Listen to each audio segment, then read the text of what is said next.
ಎಲ್ಲರಿಗೂ ನಮಸ್ಕಾರ. ನಾನು ಆಮಗಿರಿ ಸುಂದರರಾಜನ್. ಒಂದು ಹಳ್ಳಿನಲ್ಲಿ ಇದ್ದಿದ್ದ ಅನುಭವ. ನೀವೆಲ್ಲ ನಿಮ್ಮ ಅಜ್ಜಿ ತಾತನ ಮನೆಯಲ್ಲೆಲ್ಲ ಇದ್ದಿರ್ಬೋದು. ನೀವು ಹಳ್ಳಿ ಅನುಭವಗಳು ನಿಮಗೂ ಇದ್ದಿರ್ಬೋದು. ಅದನ್ನು ನನ್ನ ಜೊತೆ ಹಂಚ್ಕೋಬೋದು. ನಾನು ಒಂದು ಸಣ್ಣ ಅನುಭವ. ನಮ್ಮ ಅಜ್ಜಿ ಮನೆಯಲ್ಲೇ ನಾನು ಬೆಳೆದಿದ್ದು. ಅಲ್ಲಿ ತುಂಬ ಹಳ್ಳಿ, ಅದು ಅಷ್ಟು ಇಂಪ್ರೂವ್ ಎಲ್ಲ ಆಗಿಲ್ಲ, ಏನೂ ಇಲ್ಲ. ಆವಾಗೆಲ್ಲ ತುಂಬ ವಾತಾವರಣ ಅಷ್ಟು ಚೆನ್ನಾಗಿರೋದು. ಇವಾಗ ಬೇಕಾಗಿರೋದು, ಇವಾಗ ಹೇಳ್ತಾರಲ್ಲ ಎಲ್ಲ ಆರ್ಗ್ಯಾನಿಕ್ ಅಂತ, ಎಲ್ಲ ಆರ್ಗ್ಯಾನಿಕ್ ಆಗಿ ಸಿಕ್ಕಿತ್ತು. ನಾವೇ ಹೋಗಿ ತೋಟದಲ್ಲಿ ಎಲ್ಲ ನ್ಯಾಚುರಲ್ ಮ್ಯಾನ್ಯೂರ್ ಹಾಕಿ ಬೆಳೆಸಿದ ತರಕಾರಿಗಳು ಹಾಗೆ ಕಿತ್ಕೊಂಡು ತೊಳ್ಕೊಂಡು ಕೂಡ ತಿಂದಿದ್ದೀವೋ ಏನೋ ಆವಾಗೆಲ್ಲ.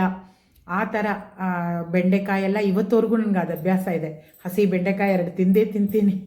ಆ ಥರ ಬೆಂಡೆಕಾಯಿ, ಬದನೆಕಾಯಿ ಎಲ್ಲ ಬೆಳೆಸಿ ನೋಡಿದ್ದೀವಿ. ಎಲ್ಲ ಹಾಗೆ ಫ್ರೆಶ್ ಆಗಿ ಕಿತ್ಕೊಂಡು ಬಂದು ತಿಂದಿದ್ದೀವಿ.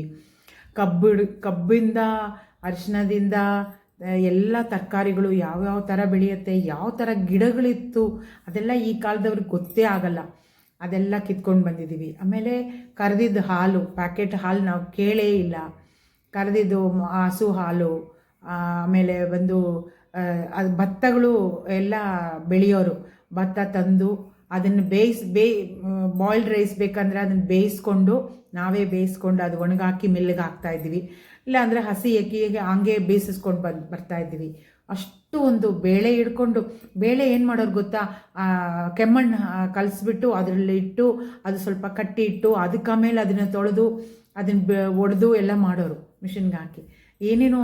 ಆಮೇಲೆ ಸಂಡಿಗೆ ಇಡಬೇಕಂದ್ರೆ ಸಮ್ಮರಲ್ಲಿ ಒಂದು ದೊಡ್ಡ ಕುಟುಂಬ, ಎಲ್ಲರೂ ನಮ್ಮ ಅಜ್ಜಿ ಬಂದು ದಿನ ಕೈತುತ್ತು ಹಾಕೋರು. ಅದು ಒಂದು ಎಷ್ಟು ಸಂಭ್ರಮವಾಗಿರೋದು ಗೊತ್ತಾ.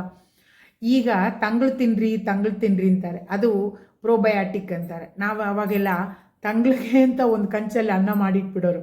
ಬೆಳಿಗ್ಗೆ ಒಳ್ಳೆ ಮಜ್ಜಿಗೆ ಇತ್ತು, ಇದು ಜಾಡಿ ತುಂಬ ಉಪ್ಪಿನಕಾಯಿ ಇತ್ತು. ಅಷ್ಟೇ ಉಪ್ಪಿನಕಾಯಿ ಹಂಚ್ಕೊಂಡು ಮಜ್ಜಿಗೆ ಅನ್ನ ತಿಂದಿದ್ದೀವಿ ಡೈಲಿ.